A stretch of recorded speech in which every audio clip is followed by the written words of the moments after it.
County Sheriff's Office, along with other agencies, carried out another operation targeting human traffickers and sex predators, which led to hundreds of arrests. Hundreds of mugshots lined the walls at the Polk County Sheriff's Office Friday morning. Sheriff Grady Judd says 230 were human trafficking arrests, and 16 arrested are child sexual predators. We arrested 16 travelers. That's right. They were sexual deviants. Just a few weeks ago, in June 2025, Lake County deputies carried out a sting in Gurnee that ended with 27 arrests in only 2 nights. Men walked into a hotel expecting sex. What they got instead were handcuffs and the shock of realizing the person they had just made an offer to was an undercover officer. 2 suspects didn't go quietly. One resisted hard enough to injure an officer before being pinned down, cuffed, and dragged out. But that's the headline! All of them were dragged out in handcuffs! The operation pulled in the Sheriff's Special Investigations Group, Gurnee Police, and even NCIS. But why bring in so many different agencies for just 27 arrests in a hotel sting? There was a bigger reason. One that changes how we look at the entire case. Before we tell you that, look at the faces of the criminals who were arrested.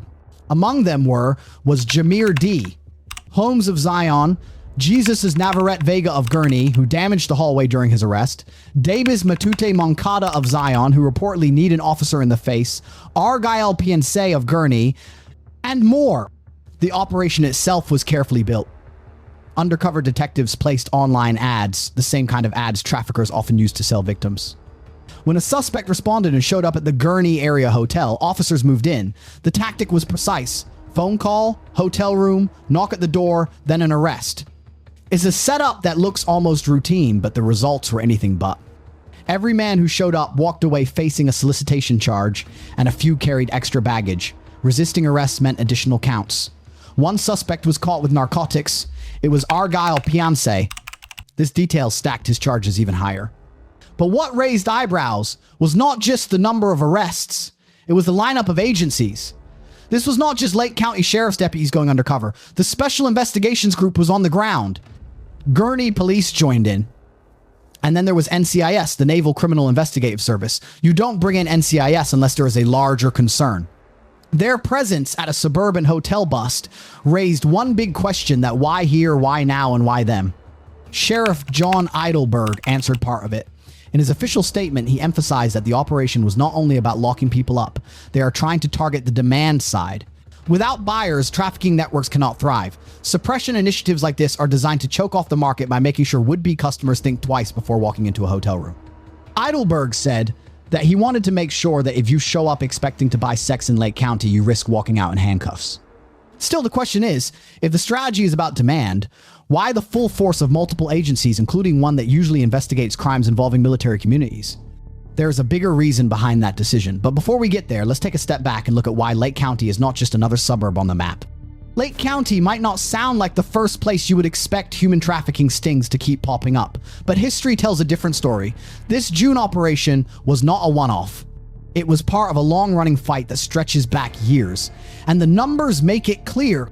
Trafficking has found a foothold along this corridor, and law enforcement keeps coming back because the problem keeps resurfacing. Start with 2019. That year, a sting in Waukegan hotels netted dozens of arrests. This drew headlines for the scale of buyers caught in a single sweep. 2 years later, in 2021, another suppression initiative in Lake County led to more than 20 men being taken into custody, again in hotels, again through undercover ads. By 2023, the pattern repeated itself. Stings continued, suspects kept showing up, and the arrest numbers increased. This June 2025 operation was part of a cycle, and that's what makes it significant. Illinois as a whole has been high on the national list for trafficking cases. According to the National Human Trafficking Hotline, Illinois consistently ranks in the top 10 states across the U.S.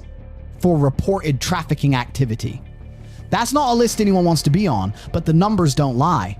Calls to hotlines, survivor reports, and law enforcement cases keep pushing Illinois upward, showing that the state is a hub. Why is that? It's because of geography and its infrastructure.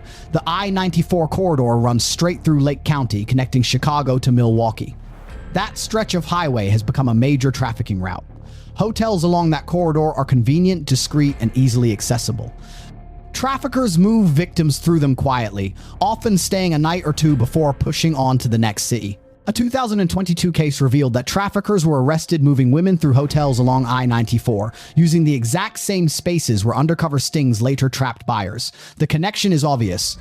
If traffickers rely on the corridor, buyers do too. And then there is Gurney itself.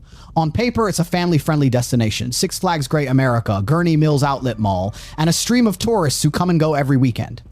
Plus, there are nearby convention centers and the constant movement of people. All of these factors make up the kind of environment traffickers exploit. High traffic, anonymity, and hotels that rarely ask too many questions. Gurney becomes a perfect storm, busy enough that suspects think they will blend in, but small enough that local police can run targeted operations. One factor that raises the stakes even more is Naval Station Great Lakes. Just a few miles from where this sting took place, it's the Navy's only boot camp and the heart of a massive military community.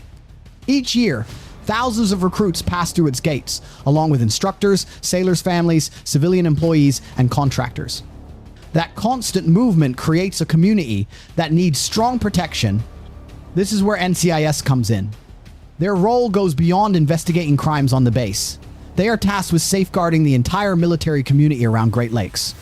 They have to make sure that sailors, their families, and anyone connected to the installation are not drawn into or exploited by criminal activity nearby. When NCIS joins a sting like this, it signals that federal agencies recognize the risks surrounding a major base. There is an influx of young recruits far from home, the steady stream of visiting families, and the criminal networks that try to exploit both. It's not a detail law enforcement emphasizes in press releases, but it explains why NCIS was at that hotel in June. They were backing up local police, yes, but they were doing their job of protecting the Navy's only boot camp and the communities tied to it. This tells you why NCIS was there, and also why there have been so many operations around this region. But there is a big problem here.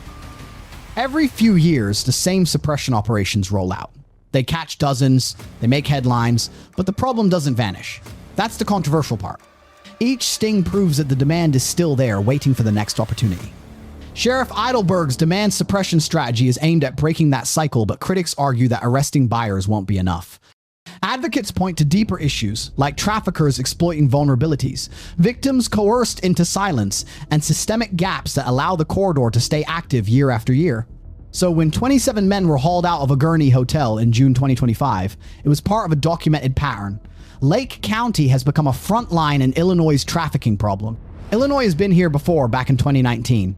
When Naperville police pulled off a weekend sweep that ended with more than 30 arrests. The setup looked almost identical with its online ads, undercover officers, and suspects who thought they were walking into something secret they weren't. Then came bigger operations, like FBI Chicago crackdowns. So when Lake County announces 27 arrests, know that it's part of a long pattern. And the methods traffickers use have changed. Gone are the days when law enforcement only had to watch street corners or shady parlors. Now everything is online. Classified ads, pop-up sites, and even mainstream social media accounts have become storefronts. Victims are recruited through fake job offers or fake romances. Buyers scroll, click, and assume they are hidden behind a screen, but that digital footprint is exactly what police exploit. In the Gurney case, detectives set up convincing ads and tracked every message until money was offered. That's when the trap snapped shut. This shift matters because it makes trafficking easier to hide, but also easier to scale. One trafficker with a laptop can reach buyers in multiple states. One fake ad can lure victims from across borders. And this is where the international dimension comes in. Many victims in these cases are not from Illinois at all. Some are brought across the southern border under false promises of work. Others come from countries in crisis, recruited online and coerced once they arrive. Some are US citizens trafficked across borders and sold overseas. Trafficking is global by nature, and Chicago's role as a transit hub puts Illinois squarely in the middle. That's why NCIS, the FBI, and Homeland Security keep showing up as suburban stings. These officers are cutting into networks that treat borders like they don't exist. But this is where things get controversial. Do these stings actually stop trafficking, or are they just skimming the surface? Supporters say hammering demand is the only way to kill the market.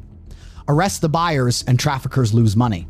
Critics push back, arguing that while stings are flashy, they don't dismantle the larger organizations running the business. 27 men in cuffs make headlines, but the international network that supplied the victims is harder to touch. And that's the uncomfortable truth. Human trafficking today doesn't look like the caricatures you see in movies. It's not always a shadowy figure in an alley. It is websites, social apps, hotel rooms, and airports. It adapts, it moves, and it hides in plain sight. That's why local deputies, federal agents, and international partners all end up linked in cases like this, because no single department, no single state can fight it alone. So when you step back, what happened in Gurney is more than 27 arrests. It reminds us that Illinois is on the front lines of a fight that spans continents. It's a war fought with laptops and undercover ads, with hotel busts and airport surveillance, and it makes us ask ourselves if these tactics are enough to keep up with a criminal industry that moves faster than the law. What do you think? Do operations like this actually make a dent in trafficking networks, or are they just scratching the surface? Share your thoughts in the comments below. And if you want to follow the next chapter in this fight, hit subscribe and stay with us.